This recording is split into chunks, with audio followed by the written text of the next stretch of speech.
pelanggaran kami, ya sama suci kujubilah kami dan sembuhkanlah kelemahan-kelemahan kami demi nama-Mu. Tuhan kasihanilah, Tuhan kasihanilah, Tuhan kasihanilah. Kemuliaan bagi Sang Bapa, Sang Putra, serta Sang Roh Kudus, sekarang dan selalu serta sepanjang segala abad. Amin. Mendengar nama gereja ortodoks, yang terbenak di pikiran kita adalah saudara terdekatnya gereja Katolik. Ya, hal ini karena selain liturgi kedua gereja yang hampir sama, juga karena gereja ortodoks menghormati Bunda Maria dan Santo Santa. Tak perlu ke Eropa Timur atau ke Timur Tengah, komunitas umat ortodoks kini sudah bisa kita jumpai di Indonesia. Salah satunya di kota 1001 gereja, Manado. Di kota Manado terdapat Gereja Ortodoks Indonesia yang berada di bawah Sinode Gereja Ortodoks Yunani Sejati yang berpusat di kota Athena, negara Yunani. Jumlah mereka yang masih sedikit di Indonesia membuat umat Katolik belum terlalu mengenal saudara terdekat mereka dalam iman. Bagaimana kehidupan umat Ortodoks Indonesia? Inilah dia.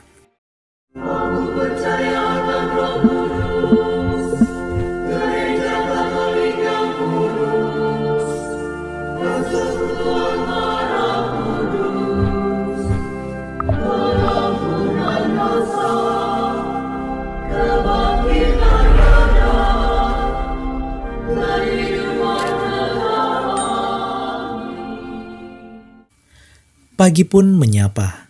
Kami akhirnya tiba di tempat yang menjadi peribadatan dari umat Gereja Ortodoks Indonesia di kota Manado. Di tempat inilah umat Gereja Ortodoks Indonesia kota Manado beribadah dan merayakan liturgi suci mereka. Menjadi ciri khas gereja ortodoks itu sama seperti Katolik, yaitu menghormati Bunda Maria. Betul. Seperti apa sih sosok Bunda Maria bagi orang ortodoks, Romo? Ya. Perlu kita ketahui bahwa Bunda Maria itu adalah yang menjadi pilihan Allah karena ketaatannya. Karena ketaatan Bunda Maria akhirnya dipilih untuk mengandung Sang Firman Allah yang berinkarnasi menjadi manusia. Nah, jadi penghormatan terhadap Bunda Maria itu selalu kami lakukan. Kami lakukan baik dalam tipika, dalam liturgi, ya, dalam sembahyang, itu ada devosi. Ya, ini tetap ada, ya.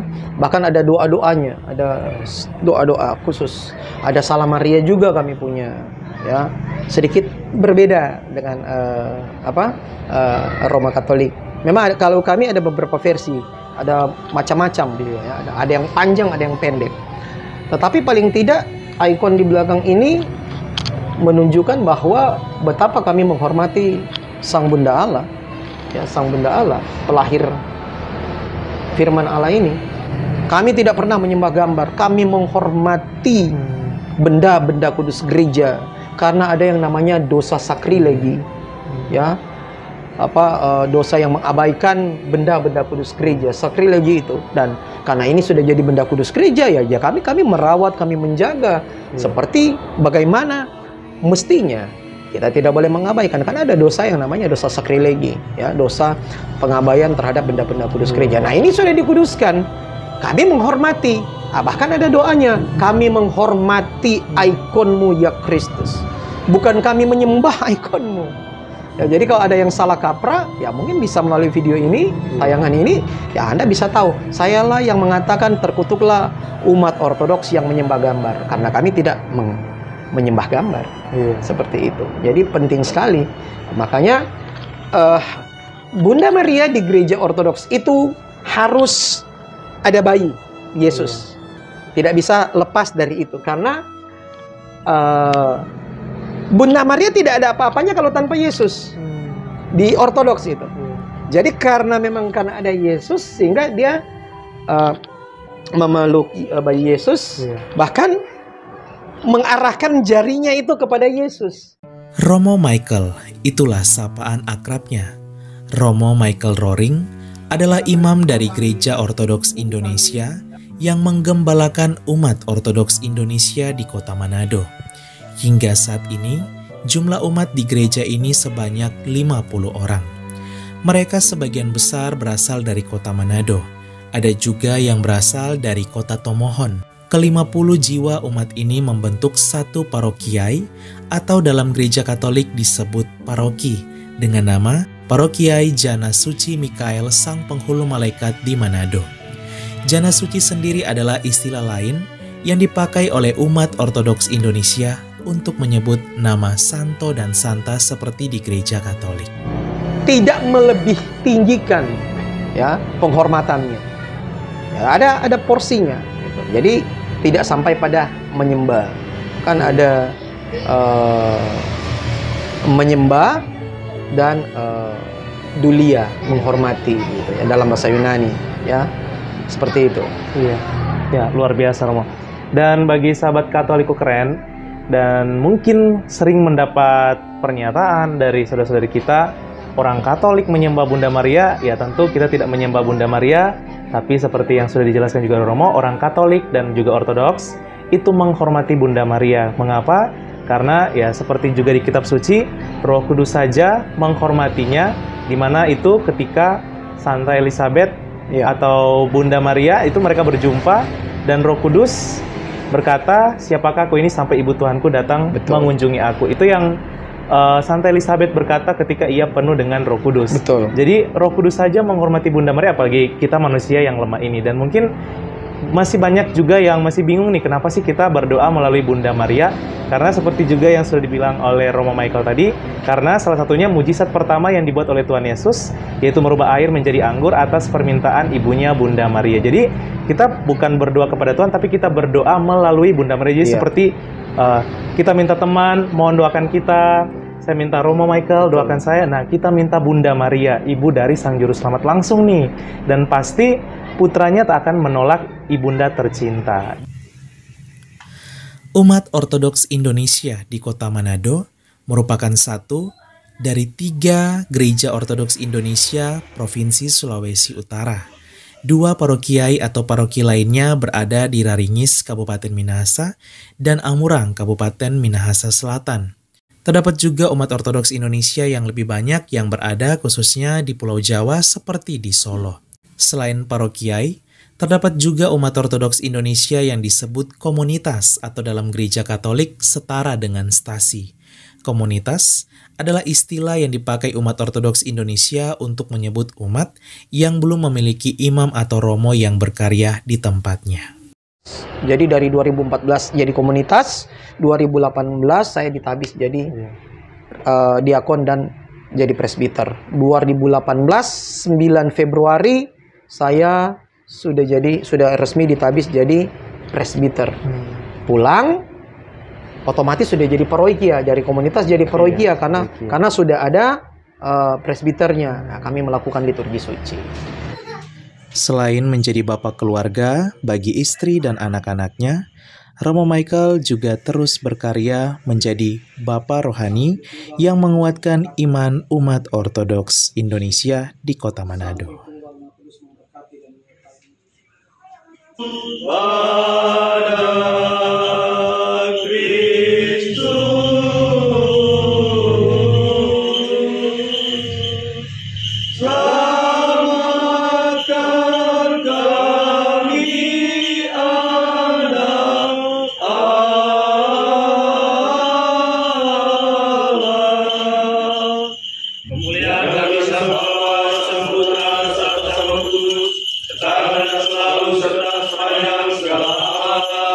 Salah satu ciri khas juga gereja Ortodoks yaitu seperti Katolik, yaitu ada tanda salib.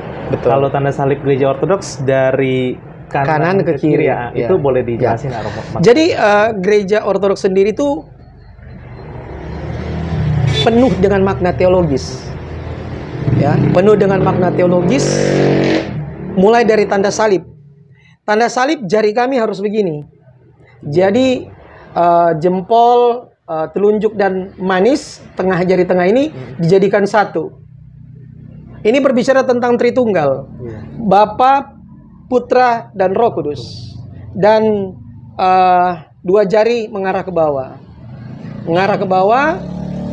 Yang kanan ini adalah firman Allah yang berinkarnasi menjadi manusia, dan dia tetap ilahi. Dia adalah Allah sejati karena firman Allah adalah Allah sejati. Maka kami membuat tanda salibnya harus begini, tidak boleh buka begini. Jadi harus begini jarinya. Kemuliaan bagi Sang Bapa dan Sang Putra serta Sang Roh Kudus, sekarang dan selalu serta sepanjang segala abad. Amin. Menerimanya dengan akal, dengan segenap hati, dengan segenap kekuatan. Amin.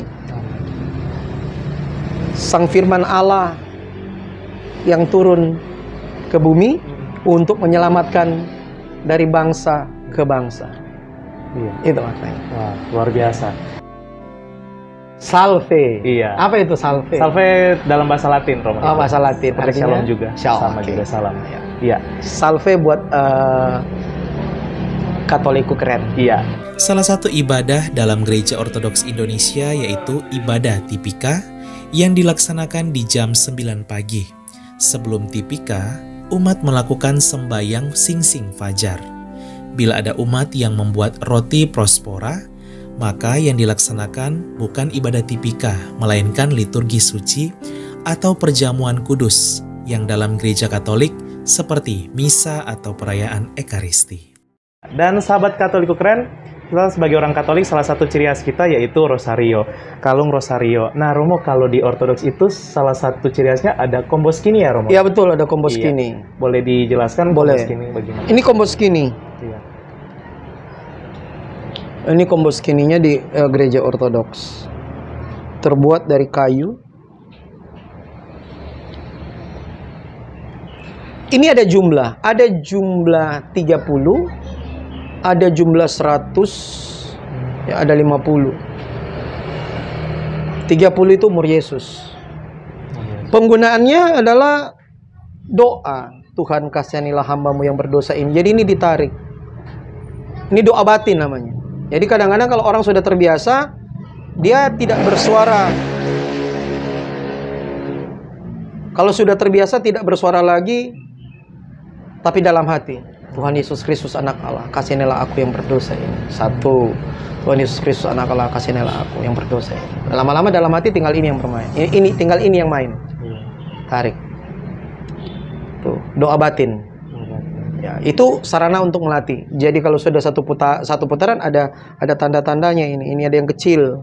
Iya. Ada yang kecil, ya. 2, 4, 6, 8, 10. 10. Kalau seputaran 10, 10, 10, 10. 1, 2, 3, 4, 5. 6 ya. Ini 6 ini. 1, 2, 3. 50. Ini 50. Satu putaran begini berarti sudah 50. Sudah ketahuan. Kalau dapat kecil, oh berarti itu sudah satu putaran. Ini yang 50. Ada yang 30, ada yang 100. Itu gunanya untuk dalam doa batin, doa puja Yesus. Doa puja Iya, Yesus. seperti itu. Iya. Mengenai sakramen, Romo. Nah, Iya. kalau di Gereja Katolik itu ada 7. Kalau di Gereja Ortodoks Sama, kita 7 sama. sakramen. Iya. Pantang dan puasa tentunya merupakan salah satu bagian kita sebagai umat Katolik untuk mengisi masa Prapaskah. Nah, Romo, mungkin masih banyak nih yang belum tahu kalau puasa dan pantang dalam Gereja Ortodoks itu seperti apa? Ya, Atau ada. hanya puasa saja? Jadi kita punya pantang. Iya. Pantang itu puasa tidak ketat. Iya. Dan puasa. Puasa ketat. Berarti tidak makan, tidak minum. Kalau pantang berarti vegetarian. Ya. Vegetarian. Jadi kami kalau puasa Natal, bilang puasa Natal itu pantang. 40 hari puasa Natal dari bulan November sampai 6 Januari. Iya. Jadi dari akhir bulan November 27-28 menurut kalender gereja sampai nanti di tanggal 6 Januari. Itu puasa yang tidak ketat. Iya. Jadi vegetarian. Kalau menjelang seperti saat ini besok kami Senin besok, Senin bersih atau Senin murni, itu sebentar malam, ini hari Minggu, sebentar malam jam 10 kami sudah puasa ketat. Jadi puasa tidak makan, tidak minum. Iya. Itu puasanya. Kalau puasa ketat dan pantang. Jadi kalau pantang ya tidak makan ikan selama Senin, Selasa, Rabu, Kamis, Jumat. Sabtu dan Minggu boleh makan ikan. Tidak boleh makan daging. Iya. Kalau puasa ketat seperti puasa Paskah, Iya. Prapaskah, itu tidak makan, tidak minum, dan kalau makan nanti masih vegetarian. Sabtu dan Minggu baru ikan. Oke. Jadi ada yang pantang, yang pantang pagi boleh sarapan, tetapi vegetarian, ya, tidak boleh ada ikan, tidak boleh ada daging, seperti itu. Ya, seperti itu. Ya. Sebab sekarang keselamatan sudah lebih dekat bagi kita daripada waktu kita menjadi percaya. Dan Romo, boleh dijelasin nggak ibadah dalam gereja Ortodoks itu ada apa saja? Oh, ya. Khususnya di gereja Ortodoks Indonesia? Di dalam gereja Ortodoks itu secara runut dari bawah dulu. Iya. Ada yang namanya doa. Doa itu adalah spontan. Kapan saja, di mana saja silakan. Itu doa. Kemudian ada sembayang-sembayang. Sembayang itu punya jam-jam sembayang. Dari jam 6 pagi, jam 9, jam 12, jam 3, jam 6 sore, jam 9 malam, dan jam 12 malam. Itu menurut pola Nabi Daud. 1 hari 7 kali. Ada pola Nabi Daniel 3 kali 1 hari. Pagi, siang, dan sore. Itu sembahyang. Ada jamnya. Kisah Rasul 3 ayat 1. Ya, ada jam menjelang jam sembahyang. Jadi ada jam-jam sembahyang. Setelah itu ada tipika. Tipika itu adalah ibadah tanpa presbiter. Jadi umat awam yang pimpin menggunakan buku yang namanya tipika. Dan bisa saja tipika yang ada presbiter ketika liturgi suci tidak bisa dilayankan, tidak bisa dilaksanakan, maka yang dipakai itu tipika. Kemudian ada liturgi suci. Berarti kalau bilang liturgi suci berarti ada perjamuan kudus. Kemudian ada sembahyang-sembahyang lagi. Ada paraklisis, ya, ibadah permohonan kepada Theotokos, kepada Bunda Maria, minta doa. Banyak sembahyang-sembahyang. Jadi kalau mengikuti buku panduannya, memang kaya dengan sembahyang. Suatu hari itu bahkan mungkin cuma berapa jam untuk beraktivitas. Jam sembahyangnya lumayan banyak, seperti itu. Itu kalau urut-urutan dalam sembahyang. Jadi intinya kalau hari Minggu itu ada tipika bagi komunitas tidak ada presbiter dan liturgi suci yang dilayankan oleh presbiter, seperti itu. Terima kasih untuk Katoliku Keren, maju terus dalam menyampaikan, menjadi berkat melalui media-media sosial, ya, YouTube, TikTok, dan lain-lainnya. Saya berterima kasih hubungan bisa terjalin. Saya juga pernah ada frater-frater dari Pineleng waktu itu datang untuk berdialog. Kami layani. Sempat juga para frater ini ke Raringis, saya antar ke sana untuk melihat bagaimana gereja gereja Ortodoks di sana. Terima kasih sambutan dari Katoliku Keren, dan bagi subscriber dan yang menonton umat Katolik, salam dari kami dari Gereja Ortodoks Indonesia Jana Suci atau Santo Mikael Sang Penghulu Malaikat di Manado. Kami ibadahnya masih di rumah di Wanea, Jalan Arnold Mononutu nomor 9 di rumah saya. Kami ibadahnya di sini masih penuh keterbatasan, belum normatif, tetapi paling tidak kami tetap menjalankan dengan kesetiaan. Dan semoga di lain waktu kita juga bisa ada dialog-dialog, mencari persamaannya untuk menjalin hubungan, tentunya hubungan dalam menyampaikan kabar baik iman rasulia ini. Dan tentunya ke depan kita jaga kerukunan, kita jaga perdamaian dan kesatuan di dalam memuliakan Tuhan Yesus Kristus. Amin. Iya. Terima kasih banyak Romo Michael untuk waktu dan kesempatannya.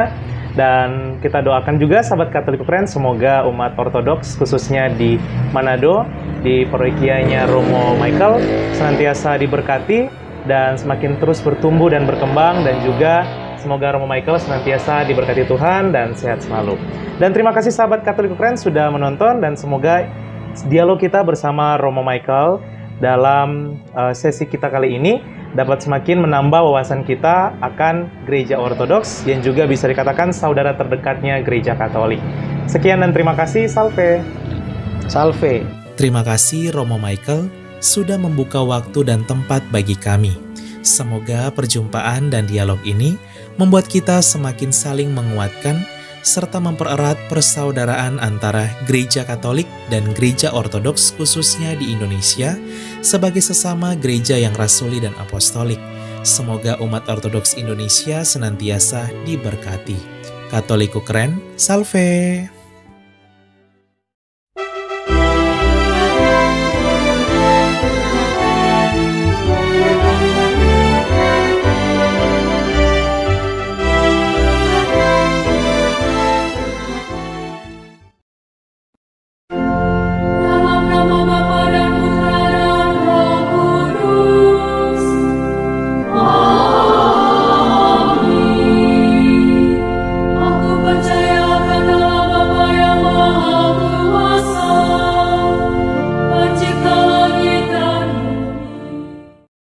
Keluarga kami dibangun dari berbagai bangsa, baik orang tua maupun muda, kaya dan miskin, pria dan wanita, orang yang berdosa maupun yang kudus.